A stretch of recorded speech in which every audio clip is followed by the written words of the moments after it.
Welcome if you're new here. Or welcome back if you're not to the Speedrunners channel. You've discovered our B&C book club. And today we'll be taking you guys on a journey with us of the shifting variety.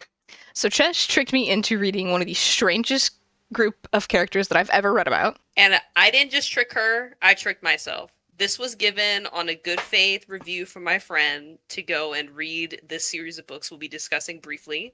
And while they weren't, exactly my cup of tea, I figured why not? I'll give it a shot. And then we ended up binging all three In 3 days. it was bad. It was like a car crash you couldn't turn your eyes away from. It was just one car crash to the next over the course of 3 books. It's like when you accidentally look in on a TV show that your friend's like 6 episodes in, and then you're like, crap, now I need the backstory, and you have to go back and watch the entire season. It was rough. Exactly. But we won't get that time back. But instead, we've decided to channel it into this nice book club review. We promise. We won't think as lowly of other books that we review on here sometimes. Sometimes. But for now, this is Psycho Shifters by Jasmin Mass. Yay! Everybody give a round of applause to Jasmin Mass! Yay! Clap, clap, clap, clap. So, a little bit about Jasmin Mass. According to her Goodreads bio, Jasmin Mass is a best-selling Amazon author who spends her free time reading and writing about strong heroines. She has multiple degrees from Georgetown University and UMiami Law. She loves playing field hockey and reading Harry Potter fan fiction, which That's very telling. which I feel like explains a lot about these books. So, Jasmin Mass, everybody. They're basically fan fictions if they got published, with virtually no editing. But we'll dive into that later. For now, just admire the really pretty cover. This is definitely a don't judge a book by its cover, except we failed. Yeah. Yeah. I love these covers aesthetically. I like that there's a little bit of element for everybody that is in this book, which we'll come back to and explain. But that's about the only thing that's good about how I felt about this book. Agreed. I So, think we should dive right in. let's dive right in. Do you want to talk about some things that made you laugh in this book? Yeah, we can go ahead and get on that. I got some notes in here. So me and Becca, over the course of our reading, decided to react to this in a live tweet format in our Discord server. I forgot about that. So if we go ahead and look at the server very briefly, for Psycho Shifters, we have a total of 181 messages over the course of 24 hours. And that was us binging this book. If that's any kind of indicator of how we felt about this book. I will start off saying that we didn't start doing that until we were about 5-ish chapters in. And I was like, wait, we gotta put this somewhere else that's not in Gen Chat because everybody's gonna be really confused. Exactly. And there's only, I think, 45 chapters in this book. So it's not long by any means. It's probably less than 450 pages. Maybe some 300s. I think it's like 358 or something in there. Okay. So a nice little short read, a little stint. However, it felt like a stint in the Holes movie where I was having to dig the holes. Mm-hmm.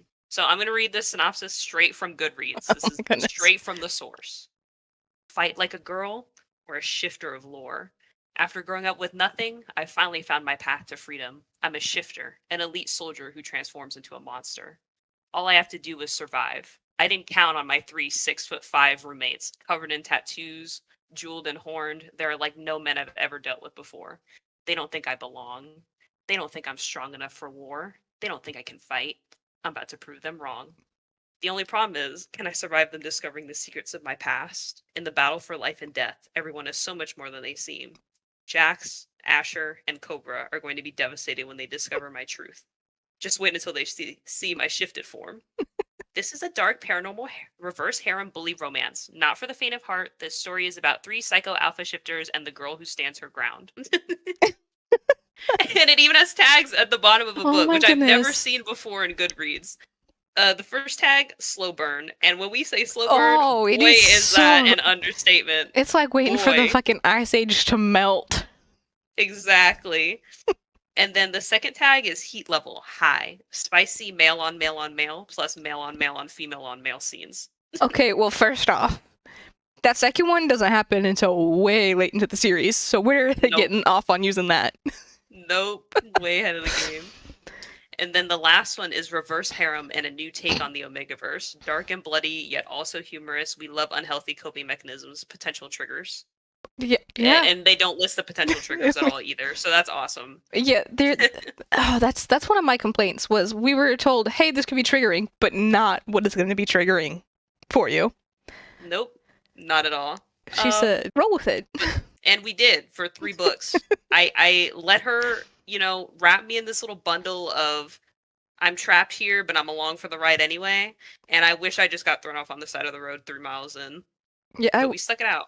It's one of those things I feel like I wish I would have been like bungee jumping, taking the plunge for this, and I wish the rope would have snapped 2 chapters in.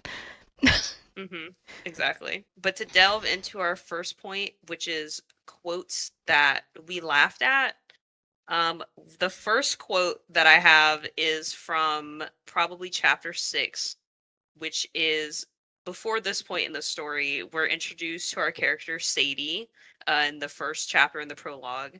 And Sadie describes herself as a really scrawny, frail woman who I think she estimates herself as 5'4".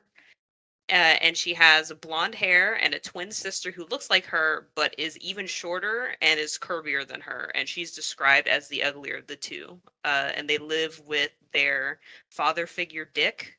He's very relevant for the first 5 chapters. And his name is very on the nose, might I add. And they live together at his tavern keep. So we get a brief. Oh, here's Sadie. Look, this is Sadie on MS Paint that I drew based off of the brief description that I got of her.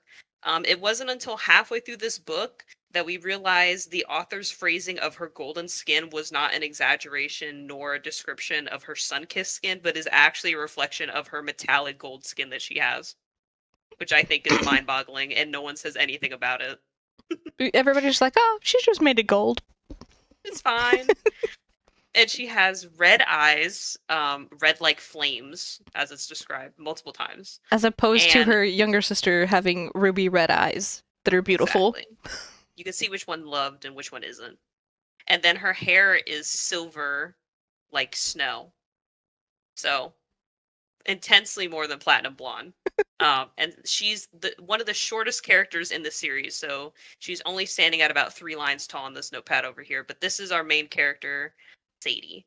And from the prologue up until the end of the second chapter, the book focuses on giving Sadie's backstory into her abuse by her father figure, Dick. He whips her constantly for even the smallest of grievances, knocking stuff over, talking to people she's not supposed to, and she grows to resent him a lot. He thankfully doesn't harm her sister, but she still hates him.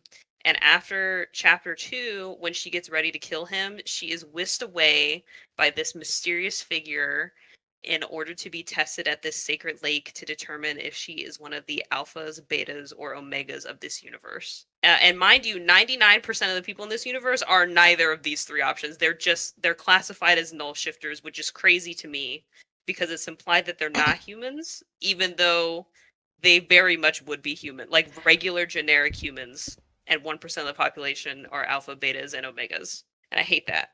I still have so many questions about that. But we're going to air one of my grievances now.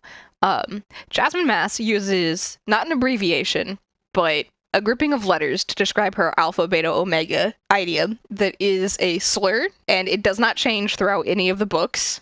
It stays exactly the same. There's not an abbreviation like punctuation between it. It's just ABO. So that's one of my big grievances. I didn't realize it was a slur until Becca had brought it up to me during like one of our readings. And I was like, huh? And I had to Google it for myself. And it is in fact a slur. I don't know why her editor didn't enforce that she needed to include some kind of punctuation to differentiate it from a slur. And obviously she doesn't mean to take it that way, but it's just the fact that it's there on paper multiple times over the course of these books. I didn't think to put that in the little search for how many times it's repeated, but like it is every single time she talks about an alpha, beta, omega relationship type standing. So it is there a lot.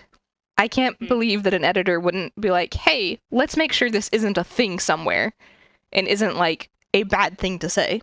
And I don't know how people that have reviewed the book haven't mentioned this before, because I don't see it in any of the reviews. I feel like the slur is not as prevalent. At least I've never heard of it. I think it's probably more prevalent in my mind because I watch a lot of Australian content creators, and it's used heavily against the Aboriginals in that area. Oh, I see. But I imagine you can kind of get away with it here because people don't really use it that much, and it would just be like, oh no, that was my misunderstanding, da da da da da. But that should have been caught way before. And so, in this universe, this is an Omega Verse book. Uh, there are null shifters, as we described previously. They are basically akin to normal people. They don't shift in anything. They don't have any traits of alpha, betas, or omegas, and they live an average human lifespan. And then, of the 1% that are not null shifters, you have omegas, which are similar to traditional omegas you encounter in other writing fan fiction universes, where they are subservient almost to alphas for purposes of biological breeding. They are the only ones that can birth other alpha, betas, or omegas. They have their own pheromones. They go into heat cycles, etc., etc. But in this book, they also go ahead and give them an immortal lifespan, and they're supposed to be revered due to their really low population count, and they're the only ones that can breed and make other alpha, betas, and omegas. And then you have betas, which are also similar to regular humans. I think they're a little more stronger than your average person, but aside from that, they don't have any, or no, their lifespan is different than humans. They live, I think, up to 200 to 300 years. So you triple that of a regular person, but that's the only differentiating characteristic between them and the alphas and the omegas. And then for the alphas, they are similar still to the ABO universe, where they are very broody, they are headstrong, stubborn, very aggressive. They have towering statures. They're probably double the Norman human physique, like bodybuilder. They have an alpha shout, which they can use to have people submit to them, and they're immortal. So they also don't die. And so Sadie in chapter 2 is whisked away by this figure, and they want to test her at this sacred lake that everybody gets tested at the age of 20 to determine which of the three categories they fall into. And it's at this lake that she finds out that she is an alpha, and she is one of the few, if not otherwise non existent, female alphas in the shifter realm where she lives. And during that whole sequence, she goes through this numb transformation that she's developed when she was younger and abused in order to deal with her trauma. And she just defines it as the numb. There's no other major title that she gives it. And basically, she just turns off her emotions. Like, she just shuts her brain off and she lets the mysterious voice in her head do all the work, whether it's fighting people or stalking away from a conversation or standing her ground against people. And that's like one of her major ways that she gets around being what she would consider a scrawny, weak individual with no redeeming qualities, as Dick has like reinforced into her through her childhood. And I'm guessing Jasmin Mass, her intent was to use this as a way for Sadie to have some kind of badass MC moments, but it just ended up making me resent her as a character because she uses it as a crutch to get through literally everything in this book. Whether it is dealing with the alphas who are condemning her for being weak or lesser than, or when she has to get through a tough situation, she'll just pull it out and just numb her way through it. The only like drawback that it has is that it has to recharge. And the book states that it recharges, I'm pretty sure, after 1 day or a couple days, depending on how she's feeling. And it's never clear. So there's moments in this book where she uses the numb and like 8 hours later it's back. And there's other moments where she uses the numb and it doesn't come back for 4 or 5 days. So, for plot convenience, it only comes when it needs to be there. I feel like we could have avoided like the confusion for the days that it takes to recharge if we would have just maybe made it a thing that only works when she's in danger. Yeah. There's no rules regarding the numb besides what Sadie knows, and I'm surprised during her 20 years under like abuse that she didn't learn anything more than just, hey, it just makes me be stronger and deal with stuff. Like nothing else is garnered from this ability besides it's just a voice in my head. Yeah, that's just my subconscious Sadie. She's a badass, but I'm not. This is alt Sadie. She's edgy. Her skin is silver. Man, her hair is gold. Exactly. And then after this Sacred Lake Alpha Beta Omega shenanigan that she goes through, finds out she's an alpha and passes out. And then in chapter 3, she is brought to this fortress. And we're told through the book that these fortresses are in place to protect the Shifter realm against the Fey realm. So already off the bat, we're learning that there is more than one realm in this universe. It's mentioned in this chapter that there is a Shifter realm, a Fey realm, a Beast realm, a God realm, a Titan realm, a Demon realm, a Hell realm, and apparently countless other realms. And it's crazy to me that these all get introduced because they don't ever get utilized later. The author does not take the opportunity to go through more than just the Shifter, Fey, and Beast realm, even though she lists at least 5 more, which Right. is really underutilized and frankly disappointing. But we'll get into that a little bit later. But in this sequence, Sadie awakens in front of the fortress, and this fortress is in place because the Fey realm sends shifters through to the other side to capture alphas, betas, and omegas and bring them back to the Fey realm. Why? We do not know. We're not made aware of this at this time. But she wakes up to 3 towering men above her who are clearly alphas. She is intimidated, but she comments in the chapter that she's intimidated. I And it's mean, like she just woke up. gods. Yeah, she just woke up in this strange place. She doesn't know where she is. There's these men above her, and all she can think about is their rippling abs and their tattoos and their biceps and the fact that they're like gods. One of them is chiseled out of marble. And I'm just like, girl, you might die. Get up. We got things to do. But she doesn't care about that. It's just hot men in front of her. And so the first alpha that she's introduced to is none other than Jax. And Jax is our token black man. He is standing at 7'5", I think. No, 6'5". She says he's like 7 feet tall, but we later find out he's only 6'5", which isn't really that much taller. He has locks that go all the way down to his waist with, and I quote, golden trinkets attached to them. I guess the author doesn't know what freaking golden hair clasps are because she just refers to them as trinkets. So I like to think of them as little keychains and stuff jingling around on his hair. I like to think they're like Um, little keys that like children have found and gave to him. exactly. He would put them in his hair. Jax is he's the nice guy of the group. He's Big So Brother. yes, he is a protector. He is a comforting character to Sadie. He keeps the other alphas and betas at this fortress uh, in their place, disciplines them as needed. So this is the first alpha that she meets in this group. The second one being Cobra.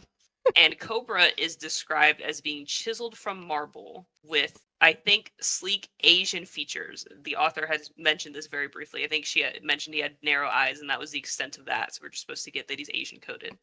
But that is not the craziest character description. No, the crazy character description is that Cobra has emeralds and diamonds embedded, like Lil Uzi, embedded into his skin everywhere from his chin or from his jawline down. And it's hundreds, and she can't stop staring at them. And honestly, I wouldn't either because that's a little crazy. I would think they'd hurt. I think doing anything would hurt, but he has them. And let's just add to the description here that in the book it says they go from his neck down, but not a mention of where they stop. Nope. I just have to assume they're also on the bottoms of his feet, and every time he walks, he steps on gemstones. We do find out later more about these gemstones, but we don't get that until like book 3. So we'll talk about that later. And then lastly, for our alpha cast, we have Asher. And Asher is, I think, slightly slimmer in stature than Cobra, but he has flame and rose tattoos everywhere on his skin from his neck down. That's one of his key defining features. And he also has ram horns, so black onyx ram horns that come out of the side of his head, curl up on his head, and he has this little blonde mop of hair. And his personality, he is very much a I will speak my mind whenever I please, regardless of how it sounds. He's always trying to talk down on Sadie. He always makes quips and comments to other people when they're doing stuff near him. He very is headstrong. He's also probably the more aggressive of the three. Him and Cobra are more aggressive than Jax. Cobra does not talk to women. We learned that very quickly. He doesn't interact with women. He barely acknowledges Sadie for at least the first 4 chapters after they meet. He only talks with Jax. And they're just a trio. They're a trio. In the midst of starting this recording, it is now like heavy thunderstorming outside, so even the sky is angry about the way that this book goes. I don't blame it. It's a terrible tale that needs some thunderstorms. It's bright and sunny over here, but yeah, no, the thunderstorms are very fitting. It just got dark and broody here, much like several of the characters in these books. Exactly. I just knew. And then the last character that we're introduced to, probably around chapter 15, is Aaron. And Aaron is a beta who serves as one of the members of the military forces stationed here at this fortress. The alphas spearhead the beta group. Alphas in this universe can also shift into beast forms, and each character has a different beast of lore, as they call it, that they transform into.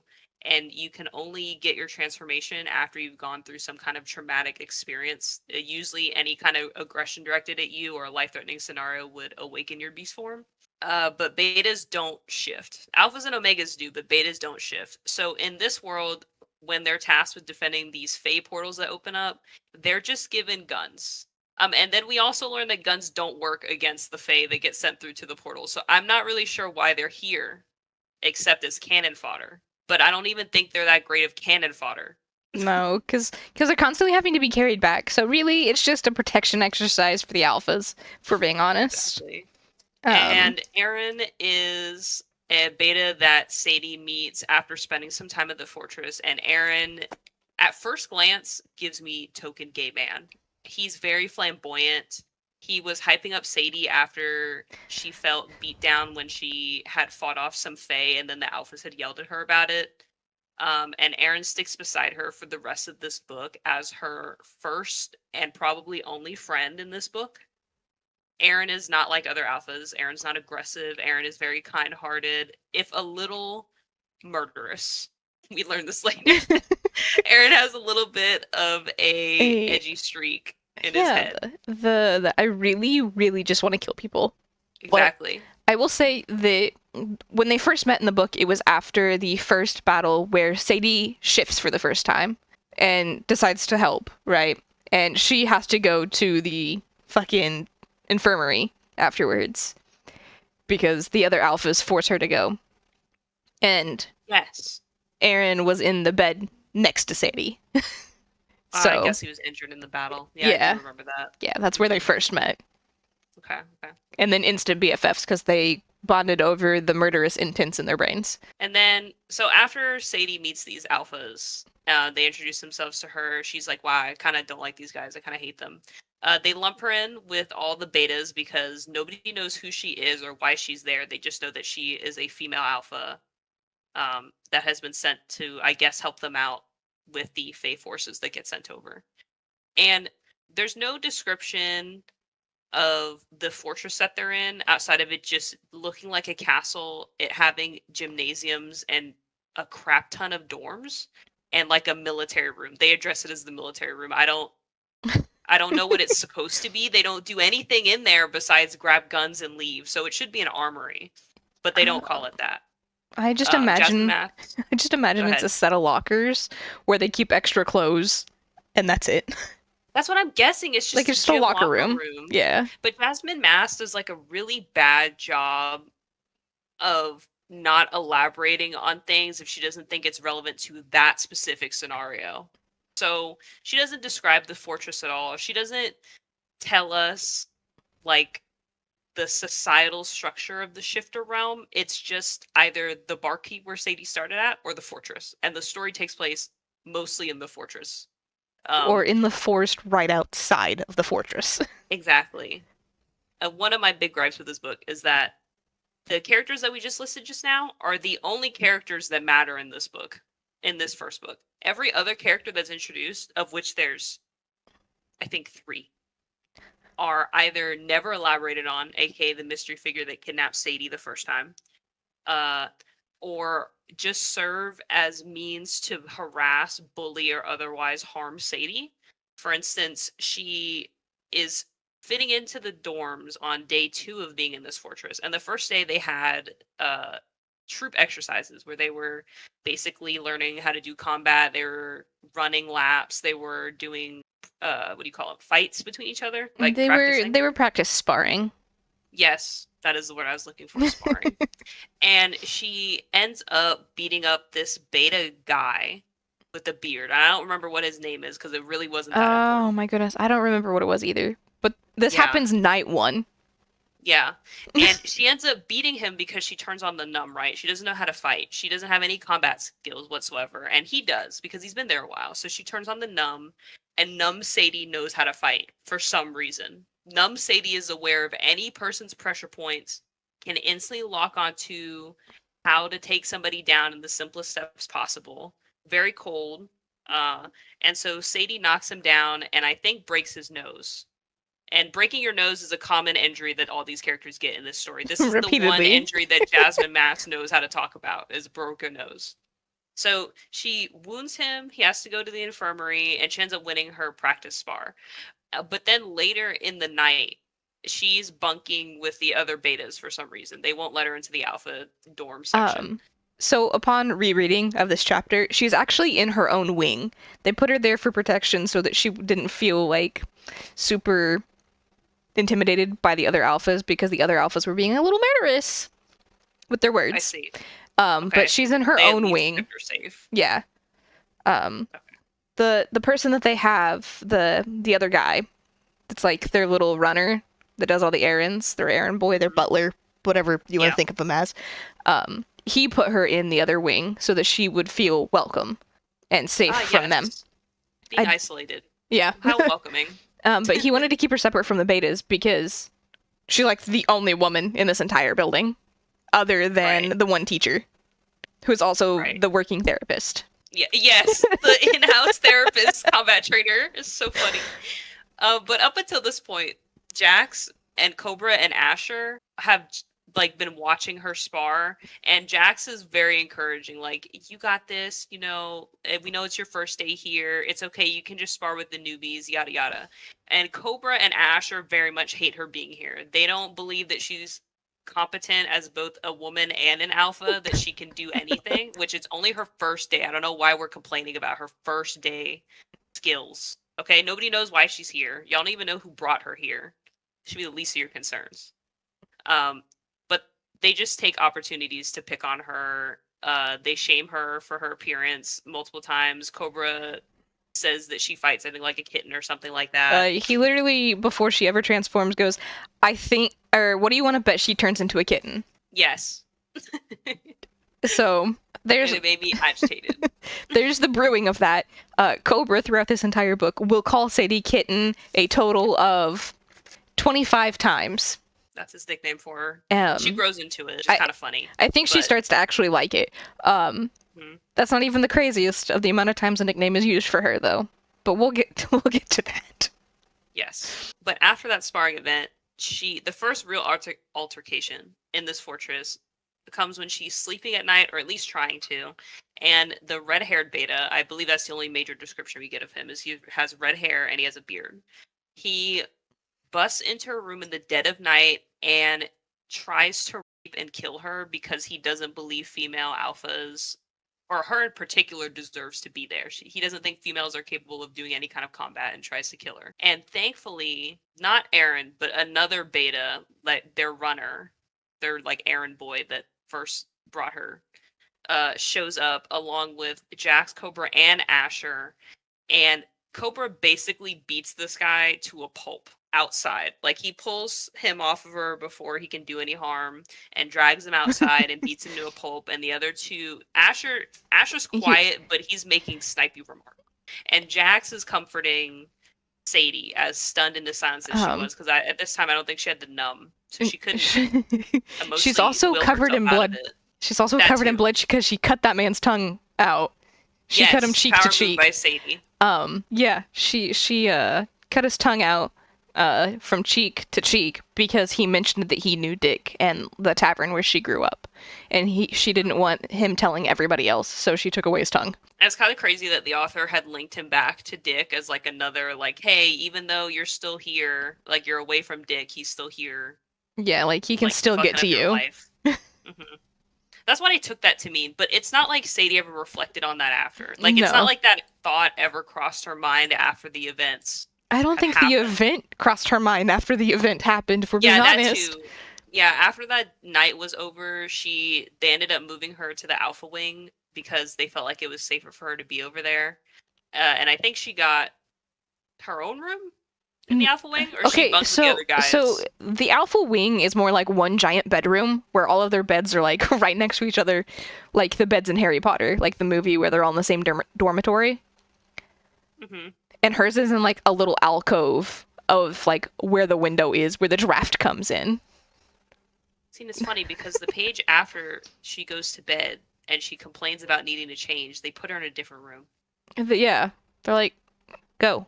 Here's a different room, which I'm pretty sure is in the Alpha Wing. So there's at least more than one, Yeah, but there's but a mega room with like little alcove rooms, I guess. It's not described very well in the book. the way I assume it is kind of like the alphas all kind of share a bed because alpha bonding is a thing in this universe. Hmm. Where typically in most Omegaverse type things that I've read, it's one alpha and a bunch of omegas or betas. Typically, alphas go head to head with each other, not coexist together. Yeah, and I don't even know if I would use the word coexist. It's a very loose coexisting because uh, it's not like, cohabitate. There.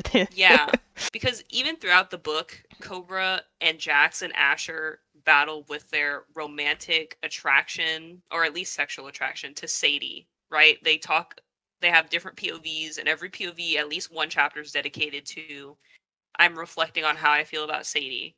Asher doesn't like that he's into her because he, I think, was under the assumption that all women are sluts and they just use men to get what they want, like they're gold diggers. It doesn't help that her skin's gold. Uh-huh. But he sims for her anyway, and there's a quote that I'm pretty sure he brought up when he was talking about that. It was something along the lines of "All women are sluts." I watched women use my father repeatedly, and a bunch of other random slut Exactly. usage. Yes, he like recalls his dad using them for freaking, I guess, whatever, sexual exploitation.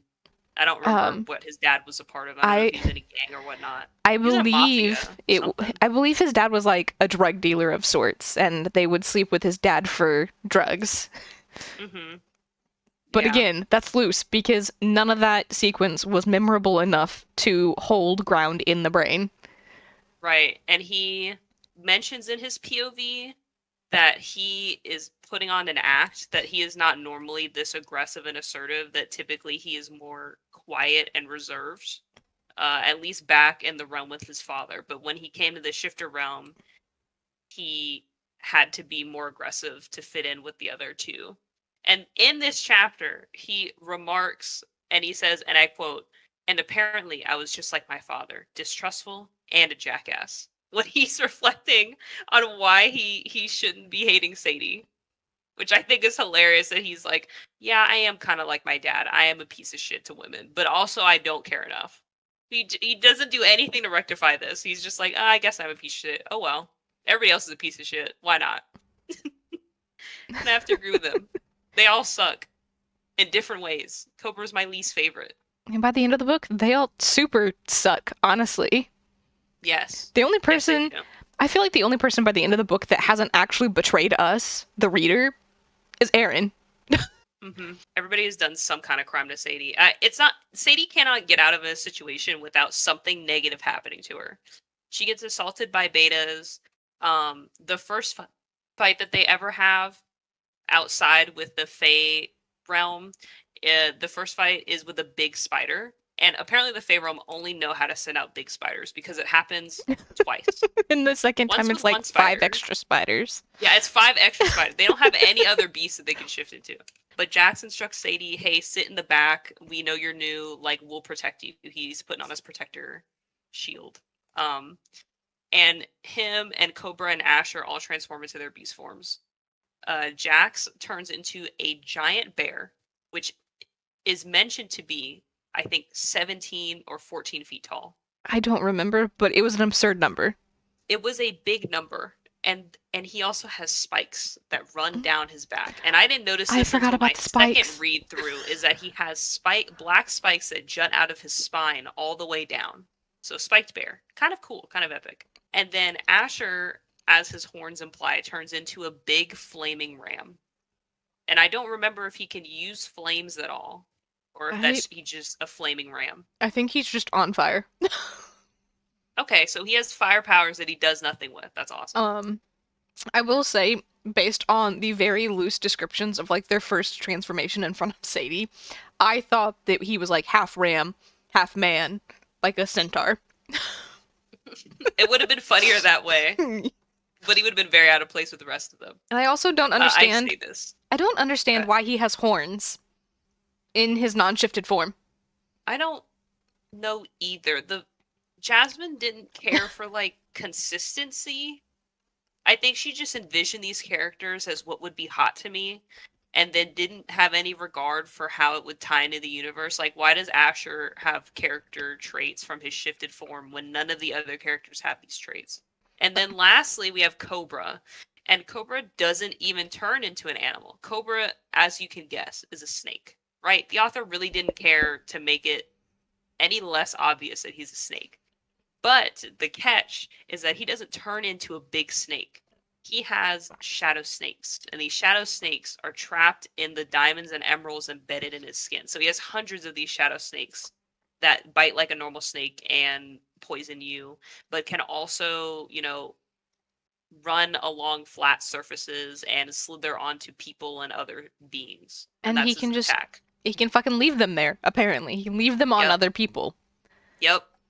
And in this fight, the main purpose of this fight was to show off, one, the 3 alphas shifted forms, right? But also to open up Sadie to shifting into her own form. And I'll admit, Sadie's is the coolest out of all of them. And she shifts into a saber-toothed tiger, like a silver saber-toothed tiger. I thought she was going to be a snow leopard, but this one's also cool. Or even like a And snowy owl would have been cool. it would have been sick. Literally any other animal would have also been sick. But I'll take a saber tooth. And in this fight, I'm pretty sure Asher gets bitten by the spider, and it, I think, knocks him out, and he's being dragged away into the Fey portal. Right, the spider is taking him back to the Fey portal, and everybody else is too distracted. But Sadie comes to the rescue. She leaps onto the spider in her saber-tooth form and weakens it enough for Jax to kill it and saves Asher. Except nobody is grateful for this. Not a single individual was rewarding Sadie for any level of effort she put into the fight. Jax had shamed her because she had disobeyed his instructions and walked in front of him. But to be fair, she wasn't there, he would be gone. And then Cobra finds it kind of attractive. Like, he's like, wow, she's really hot because she's a badass. But won't ever say it to her face. So, Nah. of course, he calls her a kitten and demeans It's like, her okay, in front kitten. of everybody. Go Yeah, back he to the doesn't give training her room, credit. kitten.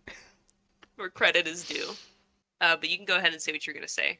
Oh, I don't even know what I want to say about this.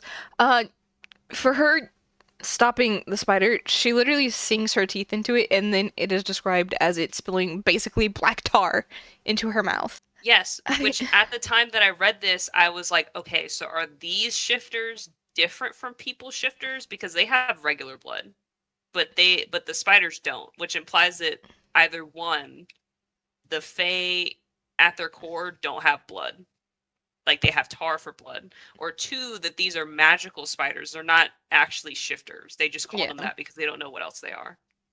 Yeah, I think that they're just some sort of beast sent through the portal, not an actual shifter sent through the portal, because why would we shift into the same thing that gets beaten every time we send it through the portal? but just You know what's send more of them. crazy? Is these questions don't get answered over the course of these 3 books. None of these questions get answered That's why we still at have all. them. Yeah, exactly. I And then after this fight, what she moves into the boys' dorm in that big room with them, and then we learn after that chapter that Cobra and Jax are in a relationship of sorts. of sorts. And we find this out because after Sadie gets dressed and gets ready to, I think, take a shower in their room, she walks in on Cobra and Jax having very rough, aggressive wall sex while Asher is getting off to it. Okay, he's not just And getting it's off to it. He's directing them. and it's wild. And then But he like tries just to tell reading into Sadie. it. He tries to tell Sadie to join them. And that's like the first real explicit scene, and it's so out of pocket. It is such a wild thing to stumble into. I want to add to this that one of my favorite slash most frustrating comments that is made in this entire book is from, I believe it's Jax's point of view. He says, when we discovered that Cobra couldn't wrestle control back from his beast unless he was sexually aroused. Excuse me? Do you want to elaborate on how we found that out? We don't elaborate on that either. Because what do you mean he can't wrestle control back? How is he directing Sadie to wrestle control back in the training room after she shifted, but can't do it himself? Such a crazy solution to a non-problem. Like, that could have just been like, he doesn't have a form to shift from. He can just rein back control of the snakes. It was like the author just wanted a reason to have them go at it and tried to weave it into the storytelling, and it failed. You could have just been like, yeah, they're really fucking horny for each other. That actually would have been a better explanation than I need this to shift out of my my snake form. Because now it kind of feels like it was almost a non-consensual type of thing that Jax didn't want to do it at first. Right, exactly. And I think after this chapter, we actually get a Cobra point of view chapter, if I'm not mistaken. We definitely do. You also we get several Cobra POVs that are just flashbacks of other POVs. Yeah, the author always wants to tell it from Cobra's side, but the problem is that Cobra is such a poorly fleshed out character that every time we get any point of view from him, it only makes him look worse. Like, there will be moments where Cobra and Sadie will joke to each other, or it'll be less like a joke from Cobra, but Cobra is the type of person who will make fun of you as the joke. And then when Sadie bites back, he thinks it's funny because it's Sadie, it's the little kitten biting back at a big snake. And then we get Cobra POV of the same thing, and it'll be like, while they're laughing, he's like, man, I would really love to push Kitten down and show her who's boss. Yeah. I would like to choke her out while I make fun of her. And you're like, you're just left agape because you don't know what's happening. Why do I need to know this information? This doesn't make him hotter. This makes him worse. This makes me fear for Sadie's life. I forget the POV that happens next. Cobra says, fucking Jax was a fight that soothed the void within me. Yes, this was Cobra talking about his history with Jax, how he came through the portal, and he's previously from the Fey Realm, but I don't think he alludes in this chapter why he came from the Fey Realm, but he just knows that he hates everybody there. And then he gets here, and Jax, at the time, I think, is the only alpha here at this fortress. I think so, too. He's clinging to Jax as, like, his protector, the big macho man of the group, and then talks about how Jax, like, soothes the hatred in him.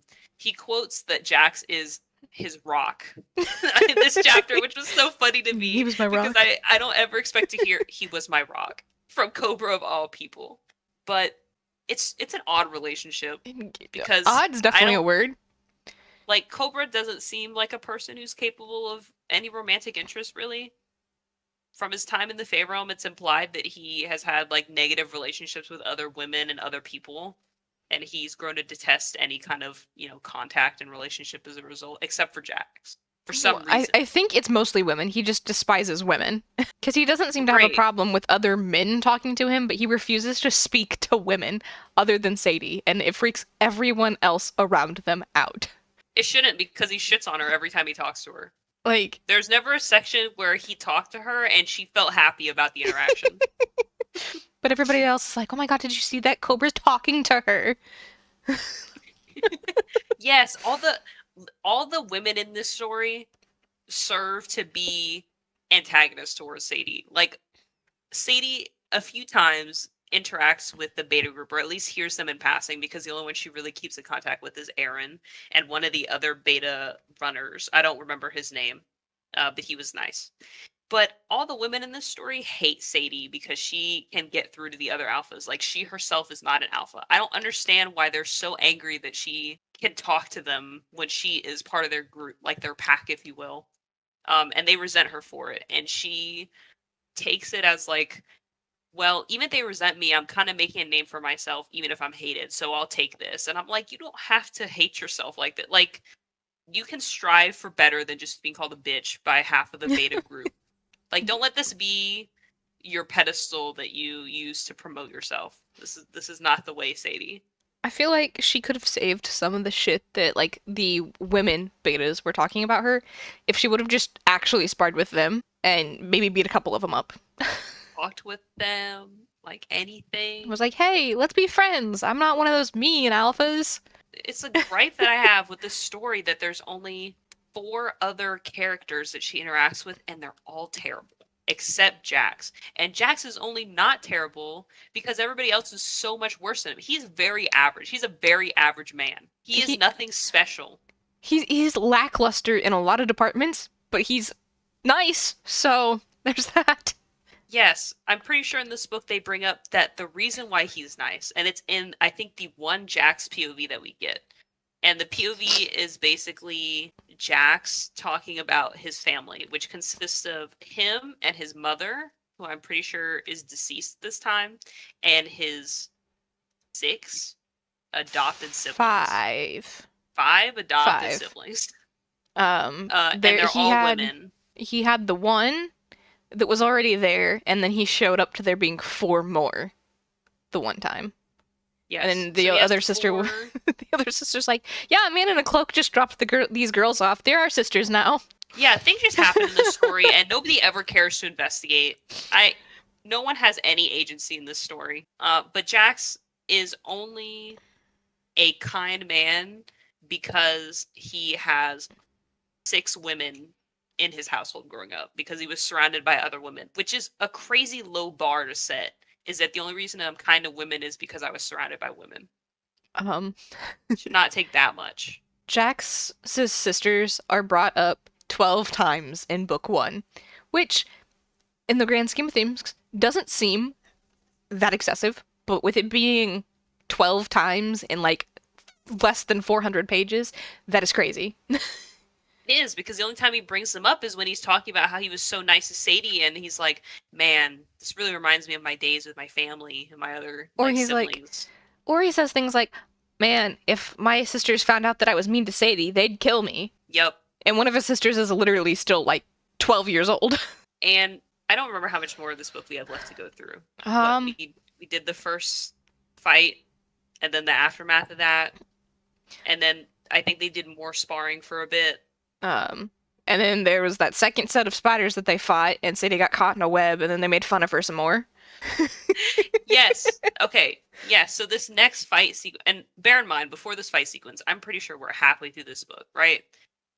And in this time, we learn, story-wise, we learn about the Fey realm, and that Cobra had originally come from the Fey realm, and Sadie is trying to learn about the other realms, and I think she wants to like leave this current realm. There's something that kickstarts the She story where they start she talking wants about to the Fey flee. realm. Yeah, she wants to flee into the Fey realm because while she's away, her twin sister that we brought up forever ago is currently in school, and she's going to be in school for the next 2 years. So Sadie needs to find a way to get to her sister before the 2 years are up, so they can get away from Dick before he abuses them again, I guess, when he finds them. It's because And so, Sadie's fatal flaw here is thinking that Dick is going to abuse Lucinda yeah, when her she name gets is home from Lucinda. I school. forgot to mention that. Um, She's like, yeah, my sister, who's like a couple years younger than me, is going to get abused because he doesn't have me to abuse now. So clearly he has to hit somebody. Maybe she didn't think that maybe he was just hitting her for a reason. Right. And she stumbles upon a book. I don't think anyone gives her the book. I think she gets access to a library in the Um, fortress. I don't know why the fortress has a the library. the little runner guy takes her down.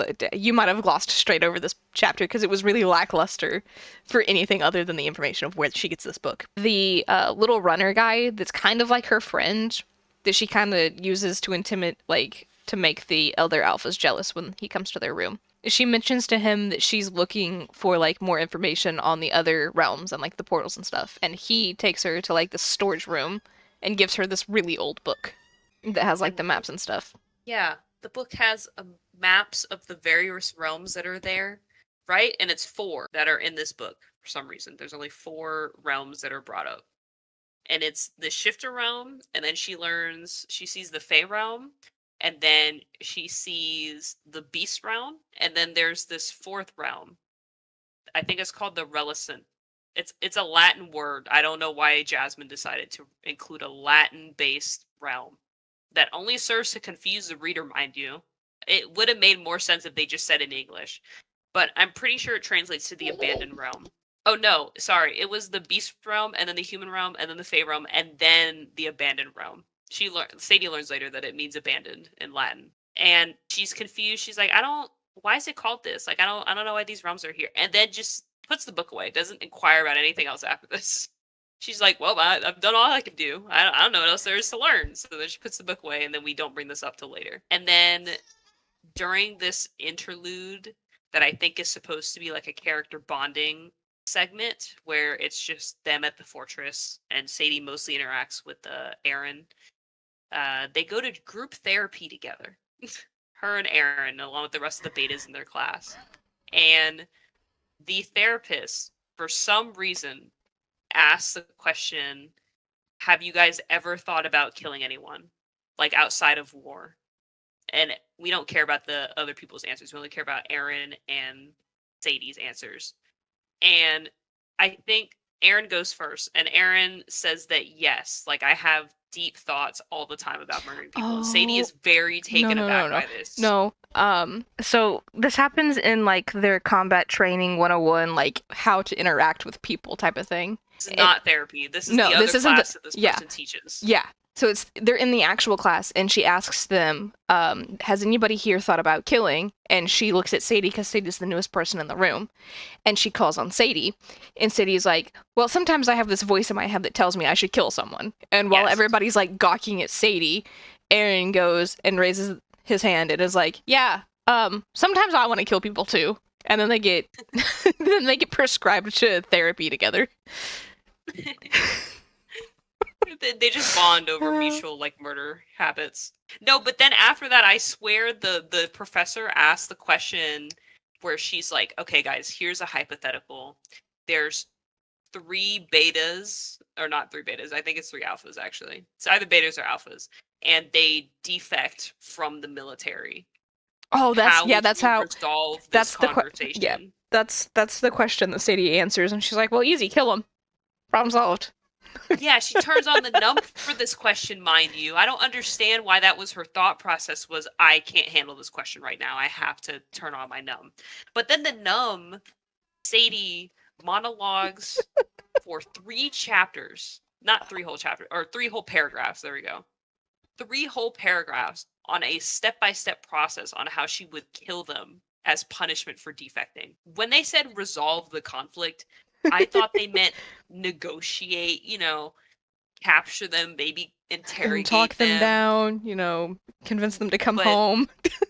but numb Sadie is like, no, I have to kill all of them. They defected. They're disloyal.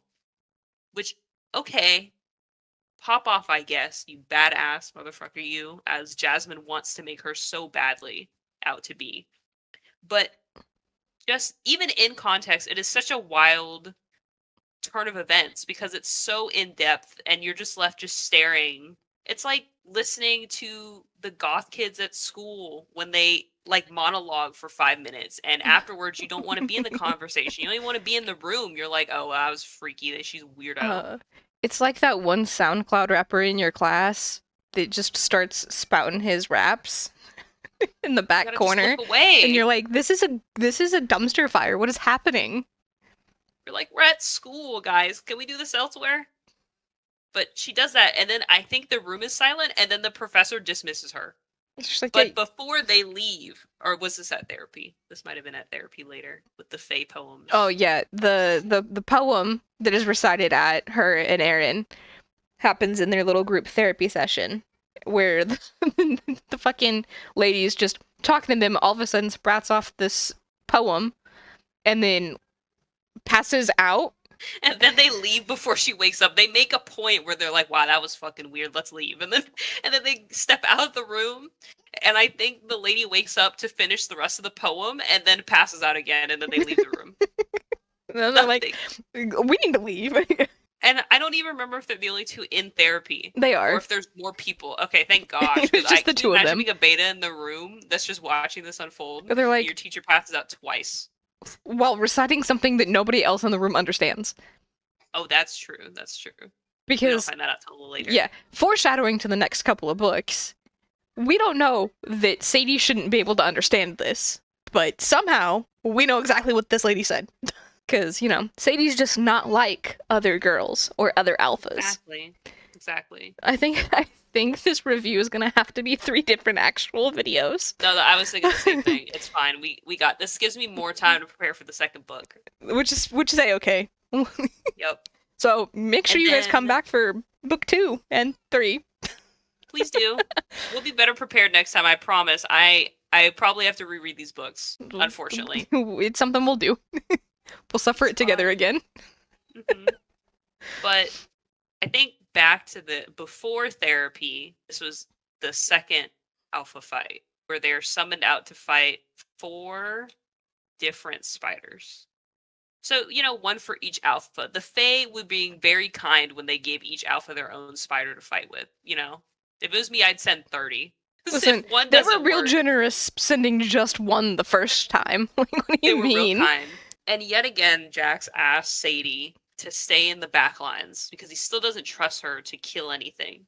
As a saber-toothed tiger, mind you. I think of all the characters, the saber-tooth would be more effective at killing than any of the other animals. Especially more so than Cobra, who doesn't shift into an animal, but who is still allowed to walk out in the fight.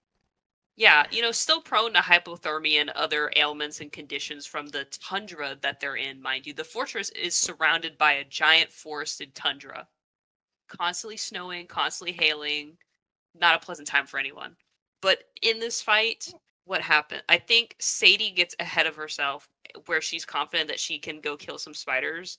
And she chases after a spider that is sneaking past the group, is trying to get closer to the fortress. And as she's chasing the spider, it leads her into a spider web that it crafted at some point. I don't know when it had time to do that. This is her chasing it up the mountain. She decided that she was going to take off after one because she had damaged it already, and it ran. It was running away from her. But it set her up and led her into a trap. Yep, and she got caught up in a little web and tangled herself up. Oh, but we gotta raise the detail that it's not just a normal spider web that's like super sticky and can catch a saber-tooth tiger. It's a web whose like web strings are like razor blades.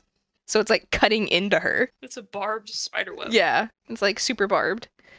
And she gets caught, and I don't remember the details of it, but I remember Cobra has to bust her out of there. It's like Cobra and Asher's combined efforts that bust her out of there because they realized she got trapped. I feel like I vividly remember Asher just kind of running at her full speed headbutt style like a ram. Yeah, he did ram into her multiple times. And a point to make in this is that Sadie's shifted form is, I'm pretty sure, 7 feet tall, which is a little crazy when you think about it because the shifter alpha males by default were suggested to be like 7 feet and their alpha forms were 14 feet tall. So the fact that hers is only 7 feet is a little sexist. I feel like if she's going to be an alpha, make her at least, you know, more domineering than a basic alpha male in his human form. At least make her 10 feet or something. She's a saber-tooth. But well, yeah, so she's a little scrawny saber-tooth, I guess. The author wants to reinforce that she's scrawny even in her alpha shifted form. You gotta remember, apparently, Jasmin Mass hates Sadie. with a burning passion. Yep. Nothing good can ever happen to her. Every kind moment Sadie has is offset by somebody being a piece of shit to her Or that about it. person immediately turning around and like punching her in the face is what it feels like. They say something kind and then it's just stab with the fucking steak knife at dinner or something. Yes. Oh my gosh, a key point we forgot to mention is that when she did those fights back in the first couple of chapters, the sparring sessions, she broke her nose too. We forgot And we forgot the bath salts yeah, and they have bath salts that can heal you that are at made from record pace, unicorn apparently. horn or something. Yeah, they're made from unicorn bones, actually. That's Because honestly she asked worse. about it because they weren't dissolving in the water. She sits in the bath and it's the salt that's collected at the bottom, which is uncomfortable, mind you. Imagine your bare butt on rock Bone. in a bath. Bone sharp. So I don't. And then she asks, I think, Asher about it, and Asher's like, no, they're unicorn bones. And she's like, what do you mean they're unicorn bones? She's like, And then I'm good. She's like, I'm gonna choose to fucking ignore that you just said that. That is not. Nope. That's salt. But it's crazy because then it implies, like, oh, there's unicorns in this universe. Like, they're real animals here. Which, you know, on its surface is not a crazy notion considering the world we live in. But they mentioned that they shift into beasts of lore. And a bear and a ram, I would not advocate as beasts of lore. If And anything, a they're saber-toothed regular tiger. animals. So the fact that they're lore based tells me that probably half the animal population on Earth doesn't exist here, or something to that nature. Or maybe Jasmin doesn't care. Well, Maybe she just didn't think it through. I think after the second fight here is when Aaron finds the kitten in the hallway. So like we know about kittens and rats and stuff. Because she was talking about befriending the rats back at the tavern. Yeah, she had a rat army at her tavern when she was So- younger. It was a crazy mini, like, spin-off section when she was talking about being abused, and she's like, well, I have my rats that I give cheese to every once in a while. Maybe I'll manifest them into an army and we'll kill Dick together. And I was like, wow, that's very unserious for the predicament you're in, but okay, go off. If it gets you through, so be it. I mean, maybe if one of them got rabies and bit him, it would solve the problem, but I feel like it would create more. For sure. That where they live. But during this fight, at the end, there's like one leftover spider that's limping away, and Sadie wrestles with it down a mountain, and they're on a precarious cliff. Like they roll down the mountain onto the edge of a cliff, and I'm pretty sure Sadie had stopped herself and is grappling this spider that's also clinging to her because it's dangling over the cliff. And for like a paragraph, Sadie is talking about how she's like, I actually don't know what these spider things are. Like, they're shifters like me, but they're not technically beasts like Alpha, Beta, Omega. So what are they? And she reflects for a moment about pulling it back up because she's like, well, at the end of the day, we're still shifters. Like, we're the same, you and I. Animals dangling at death's door trying to fight for survival. Like, we're one and the same. And then Asher, I think, immediately ruins it. So either Asher or Jax immediately ruins it by kicking it off the cliff and then it dies. I think And that's all we it's talk about. Asher. It's the only time this is ever brought up that she feels any sympathy and is like, wow, I wonder what they are. And then we never dig it deeper into that. That is not something that ever comes up for the rest of this book. But Nope. Jax does say at the end of the battle that they managed to capture a spider, which apparently was the ultimate goal of them defending the portals anyway, which we just find out is, hey, the real goal wasn't to kill them, but to capture one of them. We were just never successful, which is a little crazy considering the first fight is one spider versus 3 alphas. I don't know how we aren't successful. There's 3 y'all. I think it's because their alpha form tends to be more aggressive, so when they feel like they're in danger, they never end up actually catching it, they end up killing it. It would be nice if any of those characters had mentioned that. Right. Instead of us having to theorize why. That's my theoretical assumption. I feel like a lot of what Go ahead. I feel like a lot of what I've come to like mind-wise for this book is I'm theorizing based on context that's not there but should be there. And a couple of the things that she says like later in the books. I think that would have been a nice thing to focus on if only one of them had said it, where they were like, reflecting on their aggressiveness and being like, yeah, we've been trying, but we've just been struggling to deal with our aggressive side, because then it would have been like, oh, okay, so they understand they're piece of shit and they're, trying to make an effort. If only for their beast form to get the mission done, whatever the mission is. There's an oligarchy in this realm. We're not told who runs it. We're not told why it's there, and we're not told what orders they gave to everybody, just that they're supposed to defend the fortress, the portal, which is kind of weird. That's never elaborated on. But they end up capturing a spider. Does the author tell us what we do with the spider? No. Do we ever see the spider again? No. It's just captured. Mission accomplished, whatever the mission was. Does Jasmin Mass create a plotline that she could have used for information later on, but doesn't use it? Yes. Hell no. Does she set up things that she could use for better storylines, but then completely ignore that she said it? Yes. Yes. Yes. So much. There's so much that she could have built off of in this world, and she chose to do nothing with it. And that disappointed me the most. But I guess back to the plot. What plot? After their fight, they have their therapy session. Jax and Cobra go off to fuck again. Yeah, I do not remember what the synopsis of the poem was. Something about... it was something about one of them bleeding and one of them being royalty. Yes. And it was directed at only Aaron and Sadie, mind you, and they're still confused on what this poem is implying. They're like, wow, what's the purpose of this poem? I'll let you find the poem so you can share it with the viewers. I am looking it up. Blood and ice will fall the lie, color and white to break the queen. Heir and friend join and tie, a reborn quad the fates foreseen. Wait, say the first line again. Blood and ice will fall the lie, color and white to break the queen. Heir and friend join and tie, a reborn quad the fates foreseen. The first line isn't even a complete sentence. No.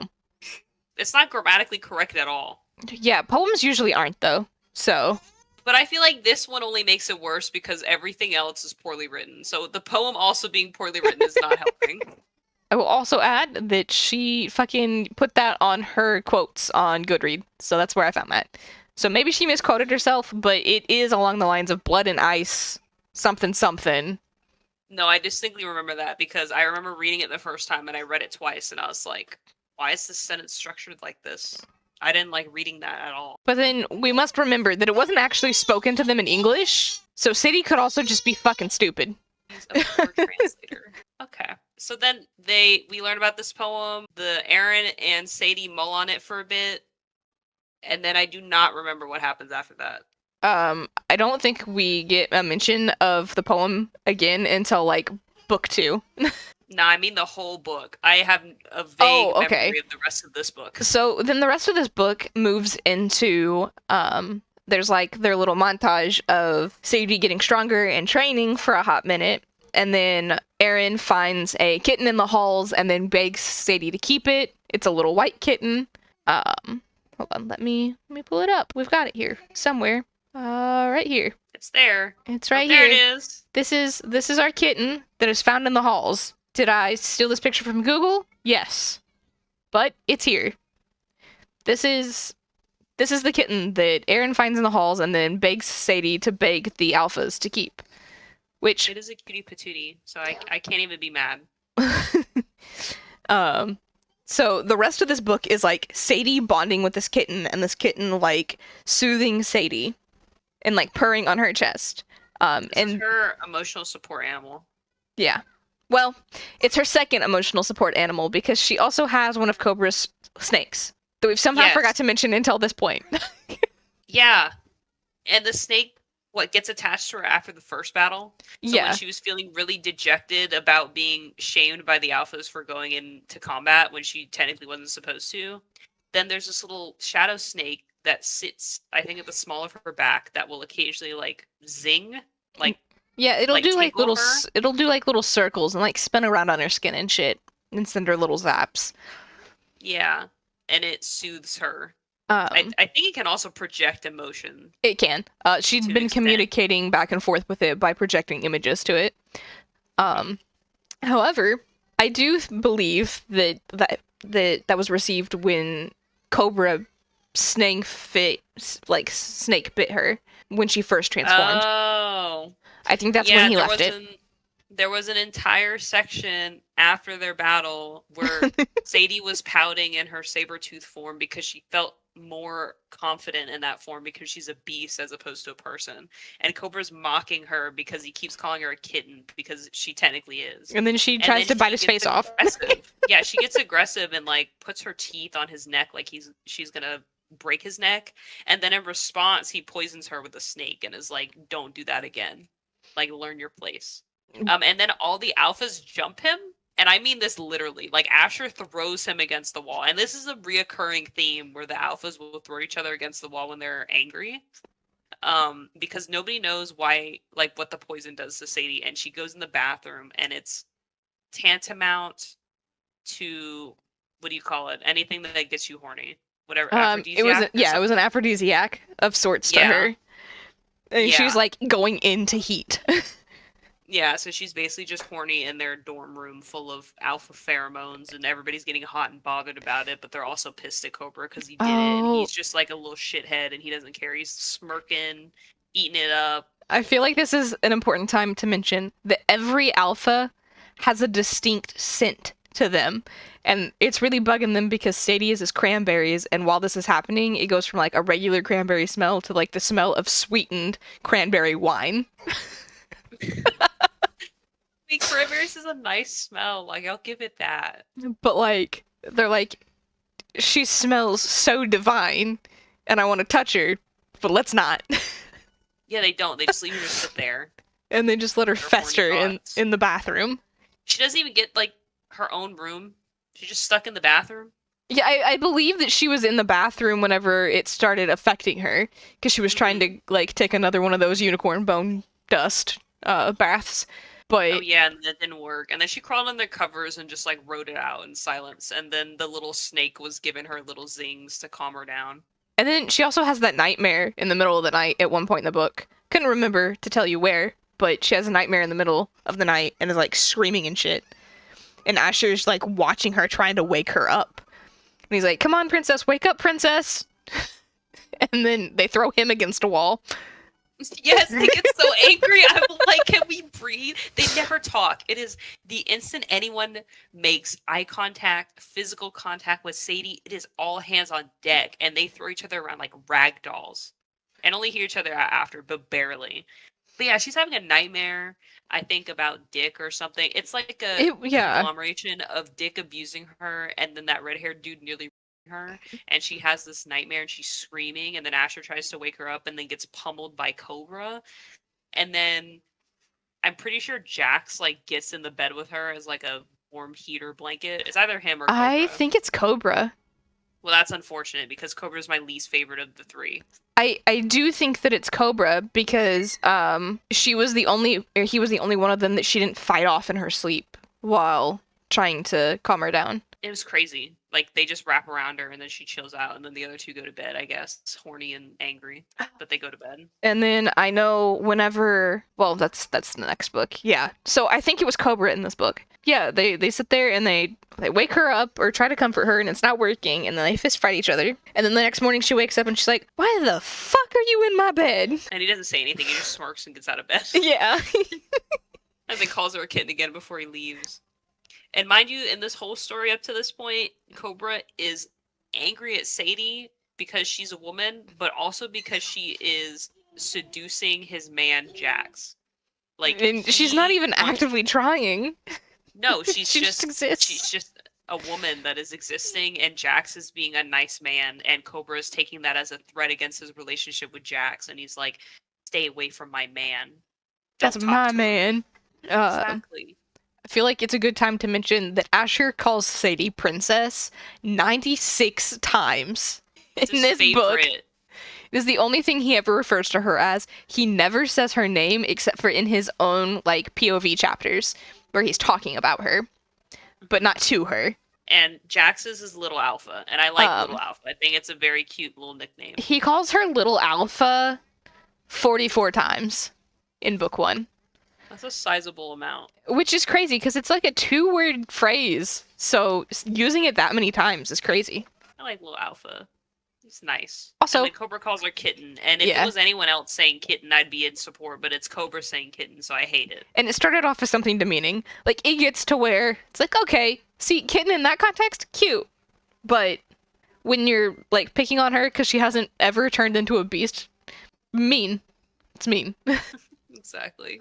There's also the amount of times that Sadie makes a comment about her name not being whatever somebody said. And she's like, my name is Sadie, not blank. She says that a lot. Yeah, I think Erin's the only person who ever uses her name, I think so too. which is very demeaning and kind of sad I think that the entire rest of the cast don't respect her enough to even address her by name. in book 1, Erin is the only person to ever address it or address her by her name, which is really ironic in book 2. Yeah, we'll touch that on a different video, but it's very ironic. Yeah. Also, the fact that the word kaleidoscopic was used to describe, I don't even remember what. I think it was her vision going kaleidoscopic. Yeah, it was when she would get hit like really hard, and she would quote that her vision was kaleidoscopic. She said it once in each book. Mm-hmm. So 3 times is like the most amount of times I've ever seen that word used. When we read the second book, I think I'm going to go and I'm going to pick words that Jasmin Mass likes to use in her books because she is a repeater. She is so a chronic much. repeater of words where, like, even Sadie, when she calls herself scrawny, I'm she so doesn't scrawny. deviate from the word scrawny. She just says scrawny. I'm small over and scrawny. over and over again. And you would think in this book that is focused in a fortress that is designed as a military base that Sadie over time would build any amount of muscle mass. Right. You'd think that she'd bulk up. But she doesn't. And I truly believed at the end of this book that the author did this on purpose so Sadie would never have a way to do anything for herself without having any of her other alphas intervene, at least physically, against people. Like, her only saving grace is that she has the numb and her beast form. And she doesn't really use her beast form a lot either. She uses the numb, I think, 3 times and her beast form twice. So most of the book is her having to deal with people and conflicts through aggression or violence, since that's pretty much all the alphas rely on, and all the betas don't like her anyway. And then she gets her shit handed to her because she's not trained in combat, which means that she's always dealing with like a broken nose or a broken foot or bruised ribs, or she vomits up because somebody punched her in the chest or she got poisoned by somebody. And I think this book only takes place over the course of like a week or less. It feels that way. It feels like maybe it was a week and a half. Maybe a month tops. I don't think there's a single day she went through where she didn't have some broken or bruised portion of her body, like a bone or muscle or whatever. I know that book 2 definitely only takes place within like a month of time. Yeah. If that. There's no concept of time in this universe. Yeah. I can't recall a clock or like a season or any form of dating. Except for the way the characters date each other. Yeah, Cobra and Jax's relationship is very weird. I can't imagine it working in real life, but Jax is apparently the like balm to Cobra's inner edge, hatred, bawling darkness, as he calls it. He says the darkness in his mind. He is the true edge lord of this book. I think where we're at in like the actual story is the shopping montage with Erin and Sadie, where they go shopping for the like, for lack of a better word here, party that happens in the fortress space. What do they even have a party for? I don't know, but I celebrate. Oh, is it because they captured that spider and they're celebrating? I don't remember. I think like it was like a public relations type of party where they got all the shifters together. Oh, because before the party, they had a media interview. Yeah. Where all the alphas had to get dressed to go to a media interview. Yeah. And it's very weird because prior to this, the only 2 locations that we are familiar with is the bar that Sadie lived at with Dick and her sister, and then this fortress. And so in your head as you're reading, you're not really picturing a city so much as just like Yeah, they're in the estranged fortress. houses and a fortress. So when they bring up media interview, I was very shocked. I Oh was my I god. was like, well, who are we broadcasting The to? crystal. Like like how many people are out there keeping track, and like what's the purpose of the media interview? They're just fighting the same things they've been fighting for forever. But Sadie gets all dressed up. She's never done a media interview before, but the other three alphas have, I think, at least once.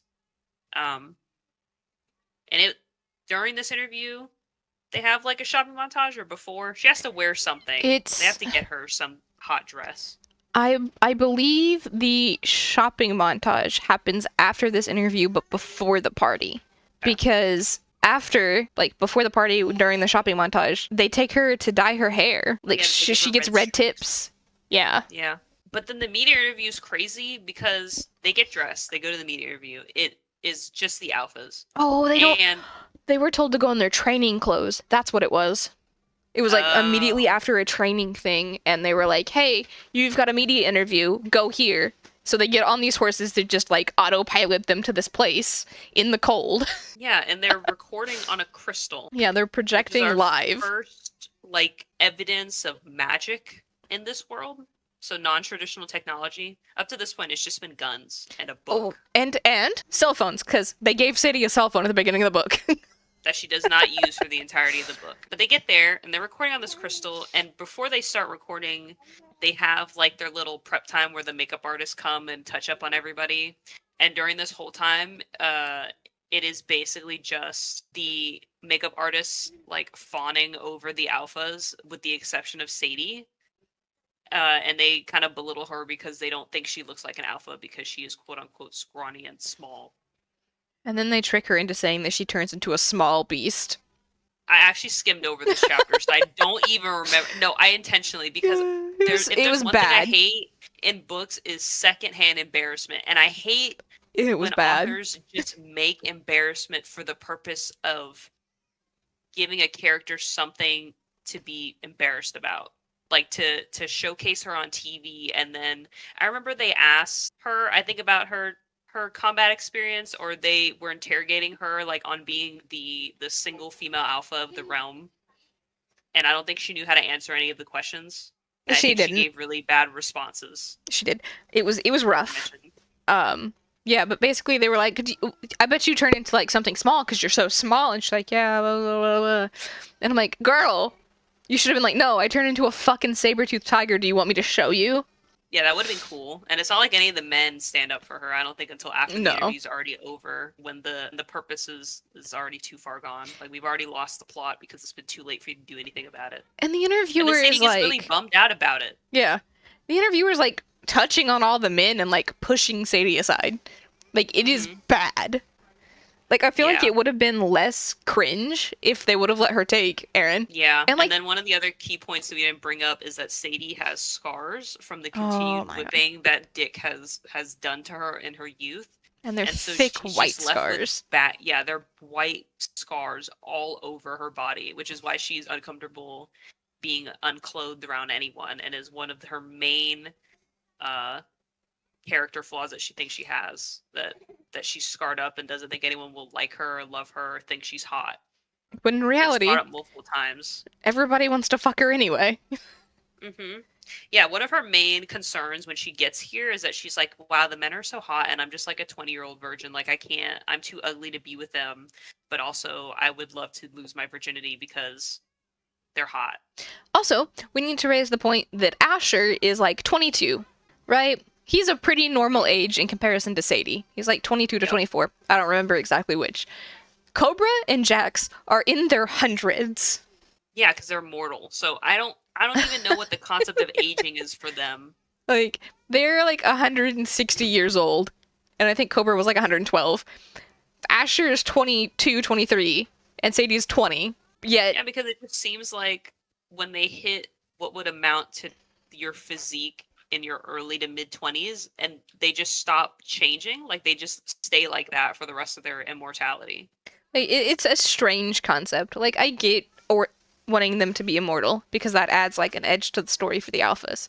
But like everybody else ages, except for maybe the Omegas, but we don't really get a whole lot of information about them. They live longer than betas, but less than alphas. Well, no, they're still immortal. But like They're all so mortal. we don't get a whole lot of information about like how aging actually works or like the No, social norms of like people who date each other, right? Because to me, it just off of no context, a 160-year-old wanting to fuck the 20-year-old that just became an alpha is really weird. it is crazy, and it doesn't help that all of the cast in this series is like adult age. We don't encounter any people who are elderly. We don't encounter any people who would be classified as middle aged. We don't encounter any other alphas outside of these three hot hulking men. So we have no concept of how people age outside of like their prime youth. And then I guess Jackson Cobra, who technically 160 is prime youth for an immortal person. So Right. But like still weird. it is weird. Like I feel like on that scale, the 20-year-olds would be considered children, right? Hmm. So in reality, they should have just paired Asher and Sadie off and let Jackson Cobra do their own thing. Yeah, that's true. Because if you're gonna make beings that live longer than an average adult lifespan, then you have to reconstruct how they age, or else it's just weird. Yeah. It's just like a lack of world building. You're a little lazy on that front, and now I have to theorize how they get older when I shouldn't have to. You should be able to just tell me as the author. Cause like they talk about the one lady that's like the teacher in the fortress as being like an older lady, but But maybe what I does that imagined mean? that, right? Like maybe she doesn't actually look old like I'm imagining her to. I'm thinking like I don't know, like Russian grandma style old age. Hmm. But thinking back on it, she probably just looks like Sadie, but is just old. She has a little crow's feet, just a little bit. It's just she just looks really fucking tired of everybody's shit. Yeah, that's true. And then back to story, which I'll let you continue because I still don't remember anything. Okay, It's really not great for a book review to not know the ending of the book, but I truly forgot what happened. genuinely, the Or ending of the detailed book, wise. detail wise, was kind of vague. But there were some big moments that happened. So Asher starts having his little POVs pop up more frequently, and he talks about how he's like losing his fucking mind, basically. Sadie has like this montage of going shopping and having a good time, and then being self-conscious about her body based on something that the tailor or like the dressing lady said to her about her body, which doubling down on Sadie's insecurities. Hmm. But they give her a dress, got her dressed, and then they go to this party thing. And Sadie decides that she's gonna show up with Aaron instead of walking in with the alphas. And the alphas spend the beginning of this party looking for Sadie, and they find Sadie dancing with another man. And they all get really, really upset about this. And Sadie is dancing with this other man, and she is not having a good time, and he's like coming on to her, but she's like putting her foot down and like, I don't stop, don't touch me. But by the time that she can put her foot down and actually be badass for once, Jax and Cobra are interfering. And basically they fucking have Jax gets so mad about this that he has to walk off, and Cobra tells Asher to follow him, which allows Asher to take part of his plan and go knock Jax out. And then Cobra pulls Sadie into a closet and they proceed to have their like blowout bickers that they always have back and forth. And then Cobra eats Sadie out in this closet. It was wild because 1 second, I think before they even went in the closet, because I had this under quotes that made me frustrated, was when Cobra had pulled Sadie aside after that and had basically said, and I quote, "Let me make this clear. You will not fuck with Jax's emotions. You will not touch another man, and you will not dress like this in public ever Yeah. again." For the first time Sadie has ever dressed for herself in her life, she explicitly told these tailors, "Hey, whatever you do not make it open back because all my scars are on my back. I don't want to see it." And so they oblige her. They, comment on her appearance. They belittle her, but they oblige her and give her a dress that she wants. It's very pretty. Aaron dolls her up. And then, in the wake of her living her life at this party, for once being in a room where she actually feels like she can have fun and let loose a little bit and is dancing with some dude, then Cobra gets all up in her face and is like, regardless of how you feel, you belong to me. And as such, I will tell you what to do and how to live and who not to talk to. After belittling and telling her to stop hanging out with Jax because she's getting in the way of their relationship, which if it was rock solid foundation, you wouldn't have this problem. But unfortunately, you guys both like the same woman. You cannot double dip your dick, Cobra, into two separate people and be mad that they're acting the way they do. I think the crazy thing here is most of Cobra's argument isn't that he doesn't want Sadie with Jax because of Sadie. It's because he doesn't want to share Sadie with Jax. Like, it's his own personal fucking issue.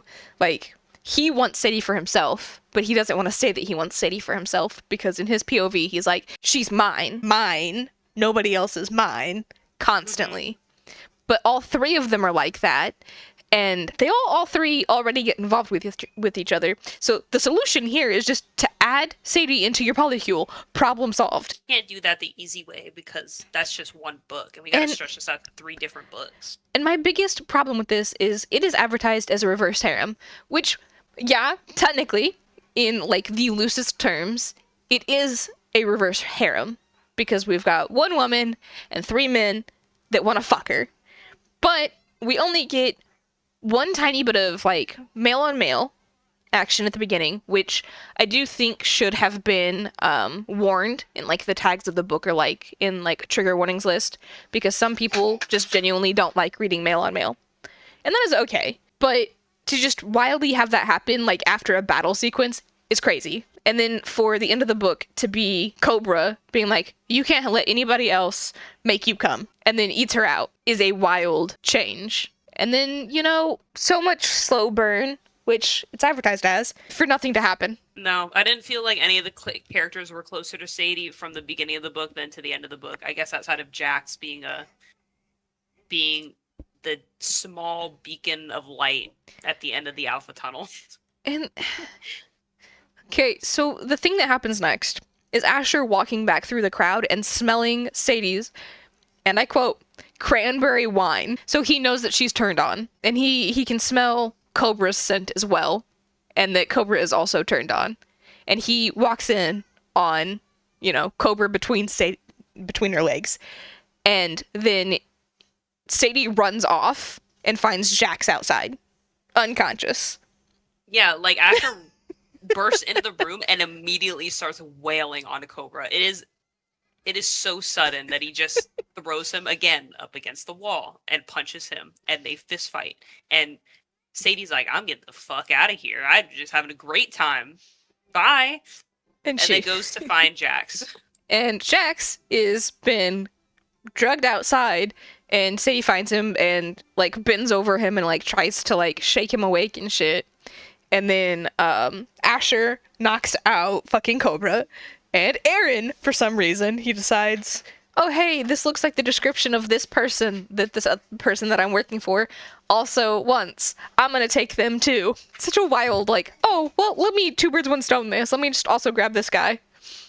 But he grabs Cobra and Aaron, and Sadie turns around to him, like, carrying both of them out, passed out. And, this is where we feel the biggest betrayal in the book, and it's not from any of the characters that we actually physically know a name of. It's our kitten that betrays us. Our cute, white, fluffy kitten that Sadie has attached herself to over the last half of this book. Transforms into a fully grown, honeyed British accent owning man who... And she comments once again about how hot he is immediately after he transforms. She's like, that is the first thing out of her mouth. He's hot. And isn't it this the book where she mentions that he has like a British accent? Yeah, she mentions it like right off the bat, and then she mentions it like 4 times in the next book. And mind you, there's no British accents in the Shifter realm. This is the only person she's ever met who has a British accent, but she clocked it real quick. I think she said she watched it or saw it. She saw it in a bootleg human movie. No, I swear she read it in a book. But how would you read an accent?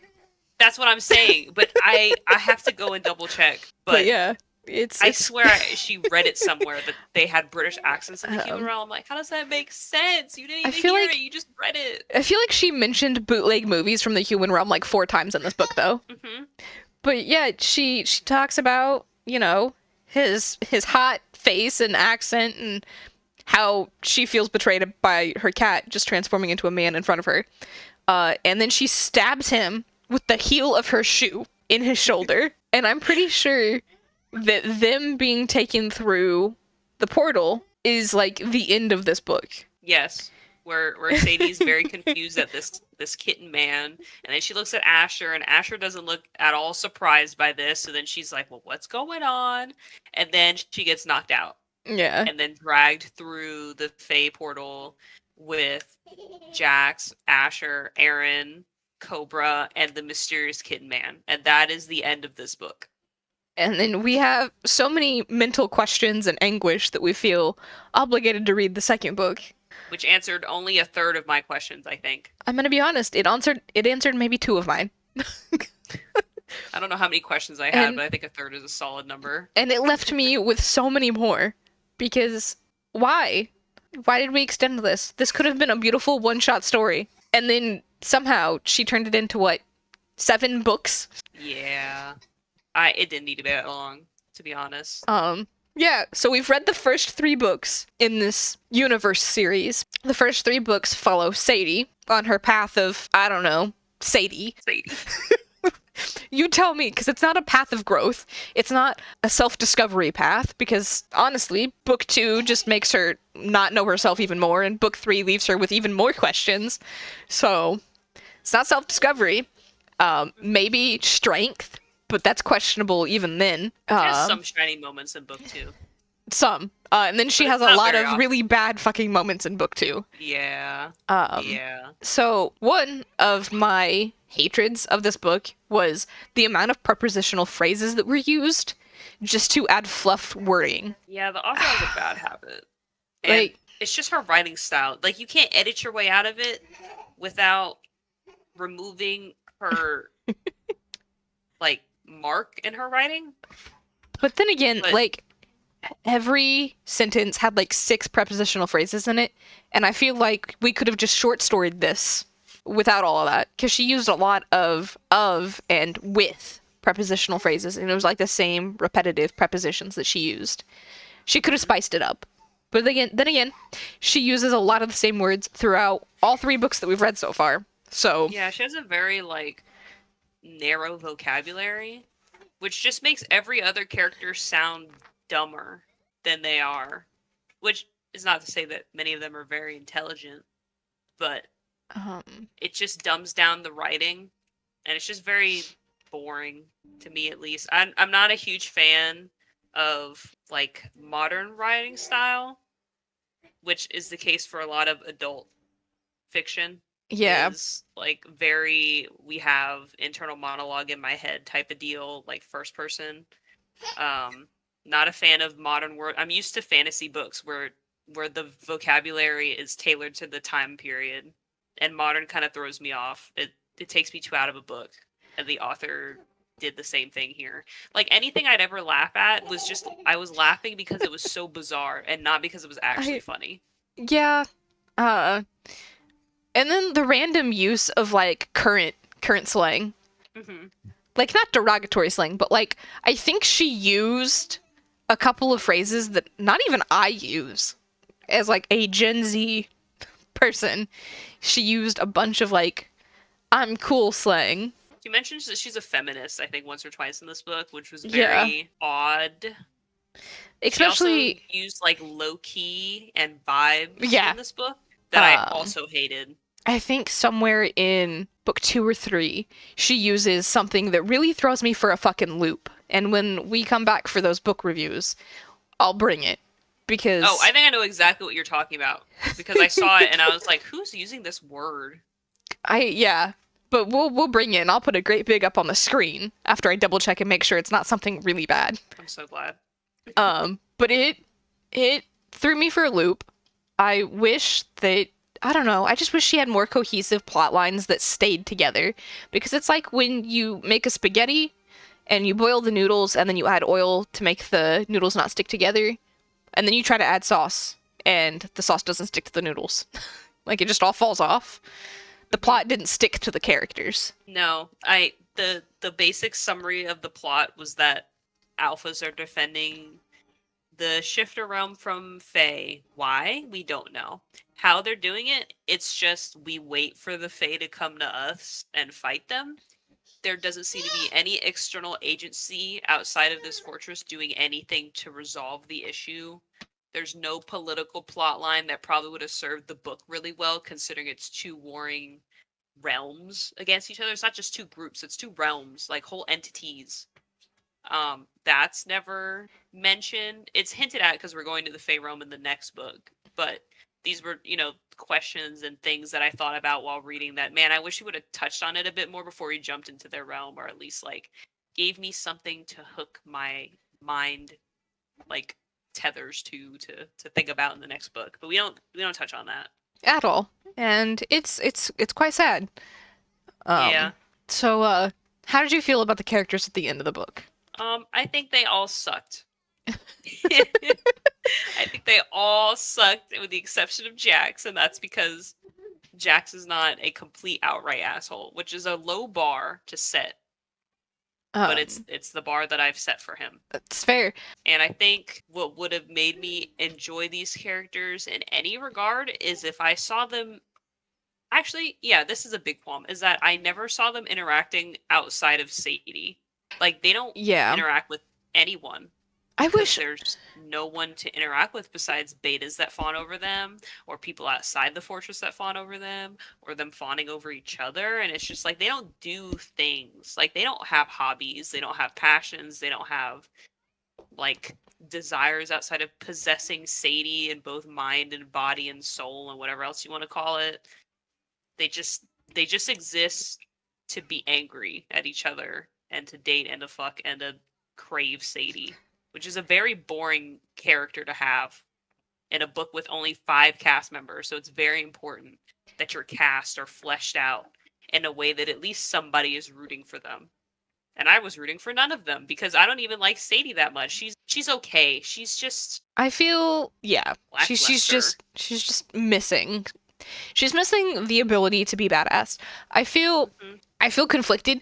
I think that honestly, Cobra's character, I get the hatred after knowing what happened from book 2.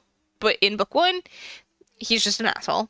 Jax is just the token nice guy, and Asher is just the token going to betray you at the end of the book.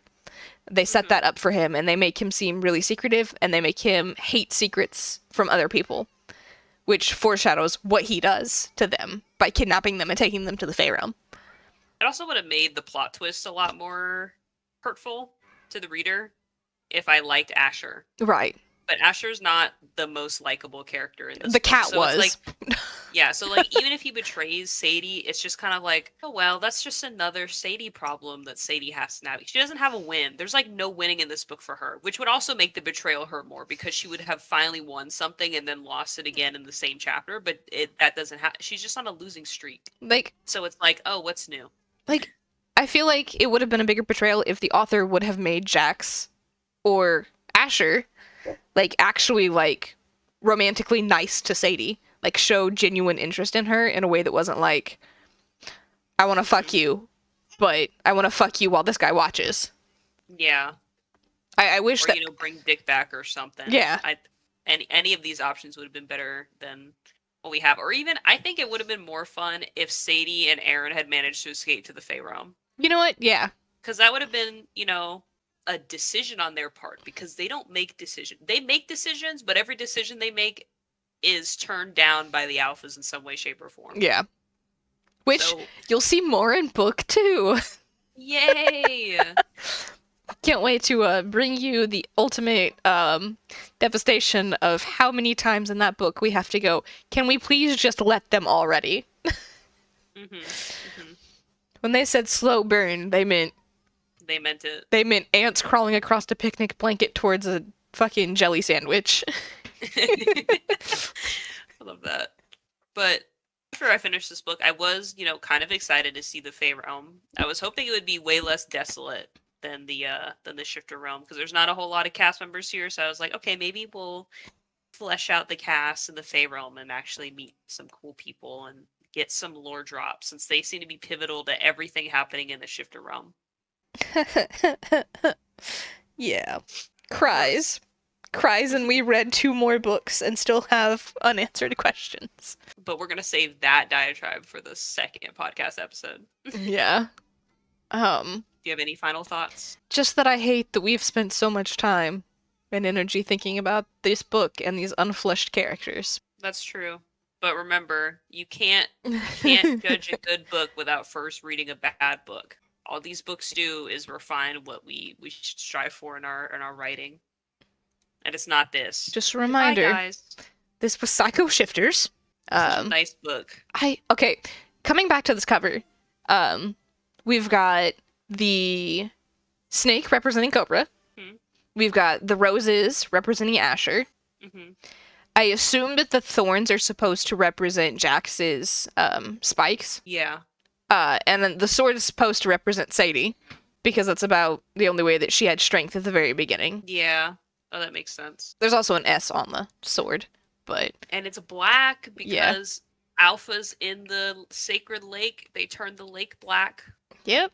I genuinely like this cover, and it doesn't look like it's AI generated. It looks like it was actually done by somebody. So there's that. It's a beautiful cover. That's true. We always have to think about that now, is whether things were Yeah. AI generated or not. It's so lame. There are a couple of book covers that I could show you that are definitely 100% AI generated. Ooh. But I like this cover. I think it's beautiful. I even like the font on the cover. And usually I'm a stickler for a good font that looks enough standing out. It's nice and readable, legible. The only downside is the P is small. Yeah. The P does look a little smaller than everything else, but I think that's just the font. Mm-hmm. But I can't say that I had a bad time reading it. It made me cackle, like out loud. There were some moments where I was genuinely entertained, but it's lackluster overall. I think I would give it genuinely like a 2 out of 5 in like a book rating. Like I was entertained enough, but it could have been way better. Yeah, I think I would also give it... Well, I'd give it like a 1.5. I mean, there's some moments that I laugh, but overall, I sighed more often than not in this book because I was just frustrated at character interactions being the same old throughout the whole book. But, I read it and enjoyed it enough that I read the other two after. So I can't say I hated the book. I may have hated what the book could have been and it failed to do, but I didn't hate the book. I think Jasmin Mass definitely writes for a certain target audience, and I'm not that target audience by any means, but it was an experience. See, so to those that like it, go forth. But I don't think it deserves the... Let me see what this rating is. The 3.79 on Goodreads is a little generous. I argue that I am the target audience for this type of book. I love a good reverse harem, I love romance, I love story building, but this was just lackluster. She left a lot of openings that should have been filled, and when you say slow burn, you're supposed to say whether or not it's slow burn through a series or not, hey, this is going to drag you through over 1,000 pages of nothing good happening for these characters before you get any semblance of happy. And even then, slow burn if we had any romantic single moment between Sadie and any of the cast of characters where afterwards I was like, yeah, I could see something forming between them. Like, give it a book. I don't know. I wish there would have been better romance moments, or like the POV chapters between two people would have been like them having like sweet deep down feelings for each other instead of Cobra wanting to just pin Sadie to the floor and rail her like he's an animal. Yeah. Or Asher just wanting to, watch Sadie get railed. Because Asher didn't even actually want to touch her himself. It was he wanted to watch the others do it. And then Jax doesn't have any... He's like attracted to her, but he holds himself back because he has both Cobra and also doesn't want to do anything with Sadie and rush it. But like, you clearly see that they all want her. Yeah, it's there. They just are all selfish. Oh, there's also like very little private moments between these characters. Like if one alpha's there, they're all there. There's not a single time where they're by themselves and they aren't like, Cobra and Sadie in the closet. And the brief mention of this, all of these alphas hate that Sadie is hanging out with Aaron, even though Sadie and Aaron have made it very clear that they are not sexually interested in each other. Because Sadie is very adamant in her mind that Aaron is a gay man. Mm-hmm. Yeah. So... Hell, I thought Aaron was a gay man. Listen. Came off as very flamboyant, token gay. I was like, well, we had the token black. Like, might as well add the token gay, I guess. And the token asshole and the token betrayal. Yeah. It is what it is. Like, I can't believe that I somehow got looped into your reading of this for wanting no better for it. Shit show. I promise the books that we read in the future will be better than this book. Uh, yeah. We will sprinkle in some that we've heard terrible reviews about, just to keep things interesting. Hmm. But it looks like our first 3 episodes are probably going to be all about the Psycho Shifters series, because we have 2 more books to get through, and we had to set the world for you for this. And we've breached the 2-hour mark, We which have. is crazy for Um, this book. And as like unstructured as this review was, that's how this book once we was. structure it for book 2, it could easily be 3 hours. We're gonna be like, yeah, actually, we've got so many complaints about this. Here they are. But yeah, I think that's all I've got for this one. Because it left me wanting. And I feel like that's how we should leave the audience. Hmm. And you know what's crazy is that in preparation for this book review, I was scouring the internet for YouTube videos of other people reviewing this book, and there are none. Like Oh, literally none. I didn't see a single review on this book. The only videos I saw on YouTube were YouTube shorts of people making those like what do the you call them? music Like book video simping things. videos. So yeah. Yeah, where they're like, I want me an edgy bad boy like this, and then it pans to a quote from Cobra about wanting to pin Sadie down and choke her out while he fucks her or something. So And out I of have a context, couple of it those. might be a little hot, but like in Um, context, you're like, no, you don't want that. Let me turn the volume off and I'll read you the ones that have popped up on my For You page because I've been saving them. And one of them was definitely about Psycho Shifters. Oh yeah, it was the one for book 5 that popped up most recent. The why do you have a weapon? That's not a weapon. And the first thing says, nah, a book trope could never get to me.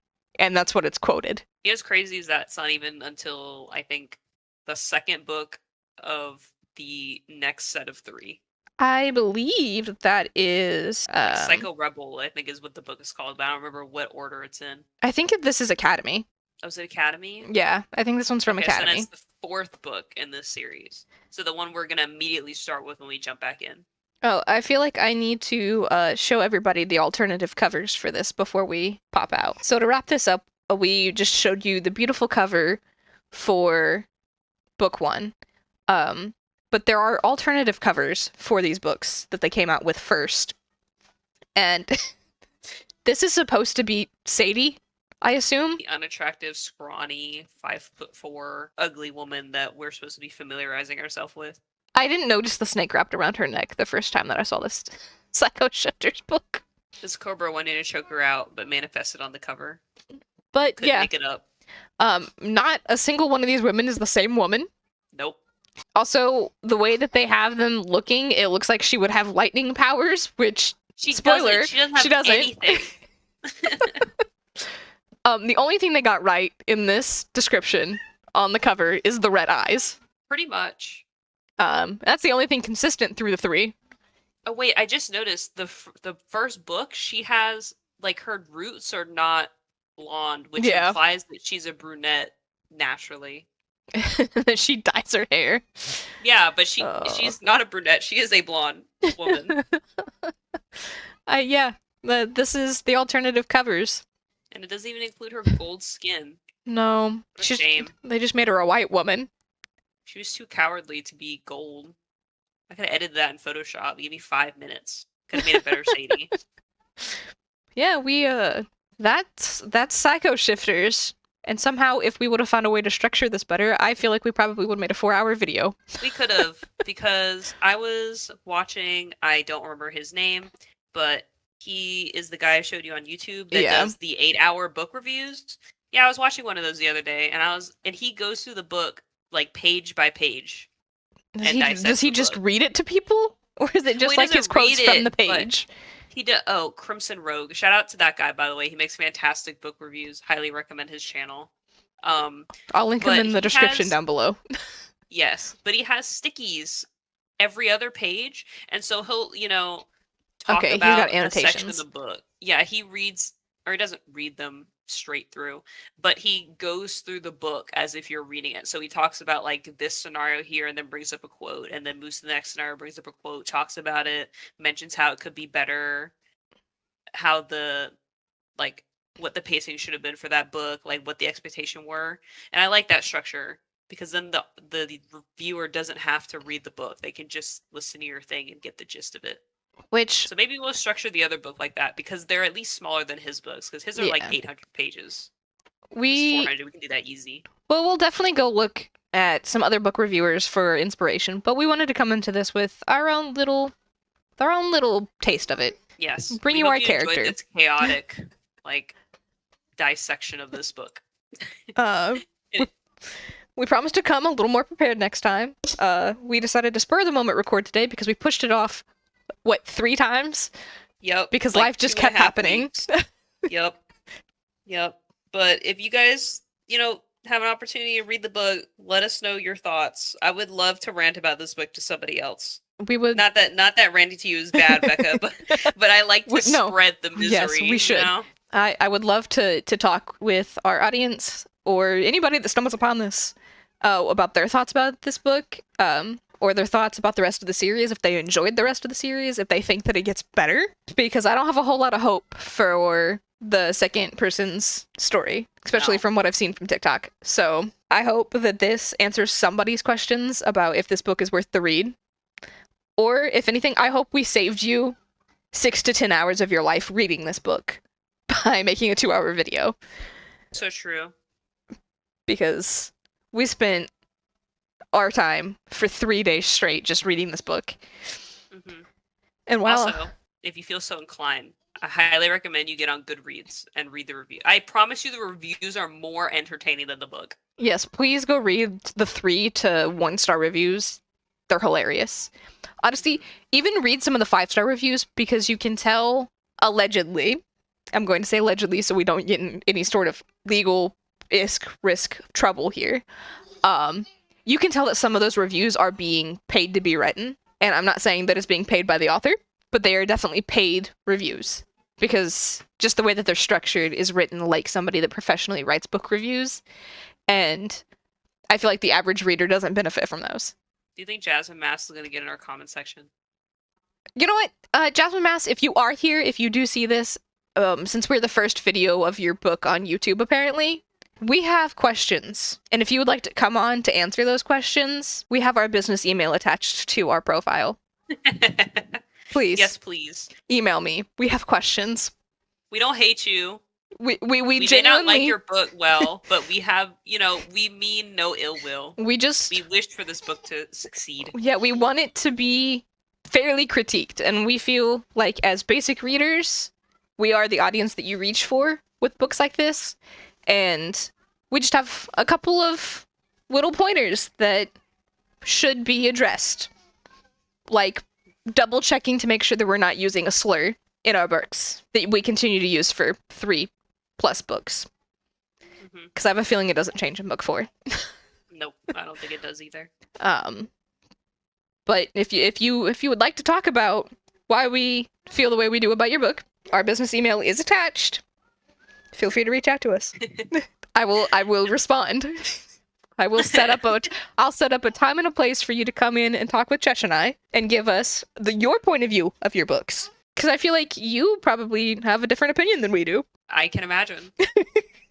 But if that's everything, then thank you, viewers, for watching and tuning in to our book club for our first episode. Thanks for watching. Remember to like, comment, and subscribe if you liked our content. You can also find us on Instagram, Twitter, TikTok. I feel like I'm missing one, but you can find us everywhere under Speedrunners Entertainment or Speedrunners Pod. They are all linked down below, and I sometimes stream on Twitch. That'll also be linked down below. All right. I think that's it. Thank you, everybody. Thanks, bye!